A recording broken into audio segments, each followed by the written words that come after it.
এক সাহাবী এসে বসে বলল, বিশ্বনবী বললেন কুম, দাঁড়াও। 2 রাকাত পড়ছো?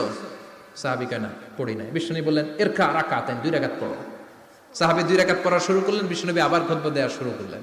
খুতবার নিরবিচ্ছিন্নতাকে ভঙ্গ করে বিশ্বনবী তাকে দাঁড়াতে বললেন, 2 রাকাত নামাজ পড়তে বললেন। তার মানে খতিব সাহেব মন গড়া শুধু খুতবা দিয়ে যায় না, ডানে বায়ে কোথায় কি হচ্ছে সবকিছু নজরে রেখে, কন্ট্রোলে রেখে, সামাজিক সব সমস্যার কথাগুলো তুলে ধরে অসামাজিক কার্যকলাপের বিরুদ্ধে হুঙ্কার দিয়ে জুমার প্ল্যাটফর্মটাকে শক্তিশালী করাই হচ্ছে একজনের খতিবের দায়িত্ব। চিল্লায় কোন ঠিক কিনা?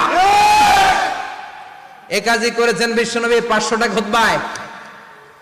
আবার বিশ্বনবী দাঁড়িয়ে খুতবা দিচ্ছেন, এক সাহাবী এসে বলেন, নবী মদিনার মধ্যে পানি নাই, অনাবৃষ্টি, দুর্ভিক্ষ, আপনি একটু দোয়া করেন যাতে বৃষ্টি হয়। কিসের দোয়া? বিশ্বনবী জুমার খুতবা থামিয়ে দিলেন, খুতবা দিচ্ছিলেন, খুতবা থামিয়ে দোয়া করলেন, আল্লাহুম্মা আসকিনা, আল্লাহুম্মা আসকিনা ইয়া গাউস আগিসনা, আল্লাহুম্মা আসকিনা গাইসান মুগীসান মারিআন মুরিআন নাফিআন